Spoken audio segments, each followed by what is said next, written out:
Le SCT, voici mon chantier. Bonjour, donc je m'appelle Lucie Calabre, j'ai 28 ans. J'ai suivi une formation de conductrice de travaux gros œuvres et génie civil à l'ESCT. Pendant 3 ans, donc, j'ai été en alternance au sein de l'entreprise MJ Construction, qui est une entreprise de gros œuvres, carrelage et maçonnerie, qui m'a énormément appris. Et depuis quelques mois, j'ai monté mon entreprise de maître d'œuvre, de maîtrise d'œuvre d'ouvrage en rénovation et en neuf. Aujourd'hui, je vous présente donc un chantier de rénovation d'une maison ancienne avec une volonté plutôt éco-orientée. Voilà, donc si vous voulez me suivre, on va aller visiter. Donc voilà, là on est sur une maison qui est en rénovation depuis 1 an. Il y a eu beaucoup de travaux de gros œuvres dans un premier temps. Tous les fers que vous pouvez voir, HEA et IPN qui se trouvent dans la maison, ont été mis en place pour reprendre les murs porteurs qui ont été abattus. Les 2 façades nord et sud ont été refaites en entier. Voilà, c'est vraiment une rénovation complète. C'est une rénovation BBC éco-orientée. Donc on a des matériaux biosourcés comme de la fibre de bois en isolant et une récupération d'eau de pluie qui à terme va alimenter toute la maison. Voilà, c'est une maison du coup qui sera classée B en termes de DPE et donc avec un impact environnemental assez faible.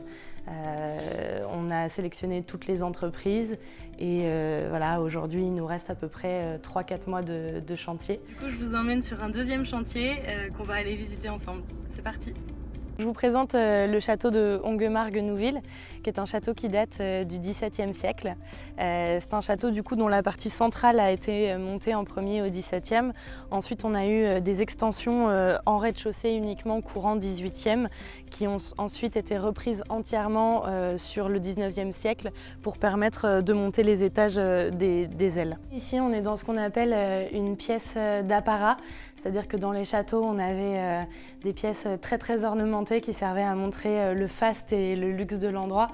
Ici, on a des boiseries qui datent vraiment du XVIIe, XVIIIe, qui donc seront restaurées entièrement par des ornementalistes et des restaurateurs.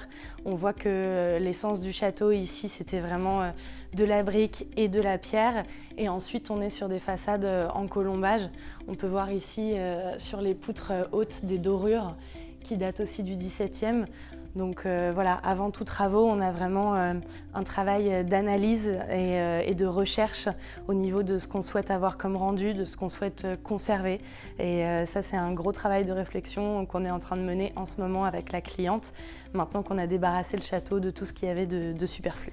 Donc voilà, ici on est sur le premier étage du château et on est sur une façade du coup en colombage, remplissage brique à l'ancienne. Malheureusement, je pense qu'au cours du 19e siècle, il y a eu une rénovation qui a été faite. Et comme vous pouvez le voir, là, on a du ciment. Les briques ont été maçonnées au ciment, ce qui est très agressif pour le bois. Donc ici, on a pris la décision de démolir tout l'entrecolombage et de le remaçonner avec de la brique à l'ancienne et de la chaux en liant. Et après ça, on aura une isolation en béton de chanvre qui viendra à l'arrière pour garder la perspirance du mur et l'hygrométrie du château. Ici, on a refait une partie de la charpente.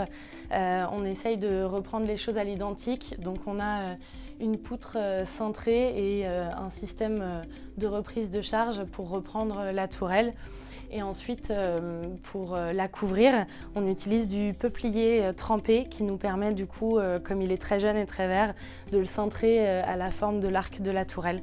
C'est vraiment un savoir-faire avec des entreprises spécialisées dans ce domaine-là. Alors j'ai choisi de faire ma formation à l'ESCT parce que pour moi c'était une très bonne base pour commencer. J'ai toujours voulu faire donc de la maîtrise d'ouvrage, de la maîtrise d'œuvre, mais c'est vrai que je pense que pour être capable de créer correctement des projets, il faut en comprendre la base, donc notamment le gros œuvre, la structure, et avoir été sur le terrain en conduite de travaux sur les chantiers permet vraiment ensuite de mener des projets cohérents en fait, de leur base jusqu'à leur réception.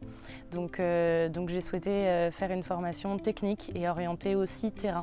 Si j'avais des conseils à donner aux futurs alternants de l'ESCT, ce serait de s'appuyer vraiment sur les formateurs qui pour la majorité, ont une expérience vraiment importante à communiquer.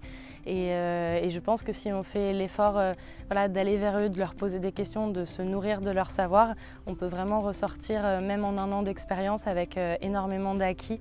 Il ne faut pas négliger non plus l'importance de l'entreprise d'accueil. Je pense que c'est important de viser une entreprise où on a de la liberté et de la pluralité dans les tâches. Moi, ça a été mon cas et c'est vraiment ce qui m'a permis de grandir dans le métier. Ce qui me plaît dans mon travail, c'est essentiellement la pluralité de mes journées.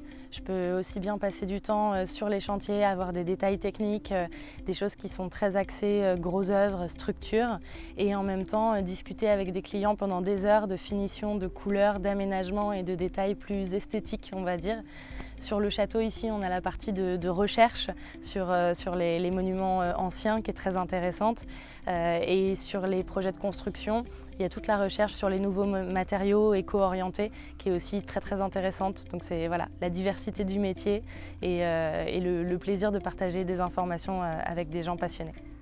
Si on me dit ESCT, moi je pense à voilà, une école performante avec une formation de qualité, un bon suivi et un rythme d'alternance aussi très intéressant qui permet vraiment de s'immerger autant sur le terrain que dans la formation.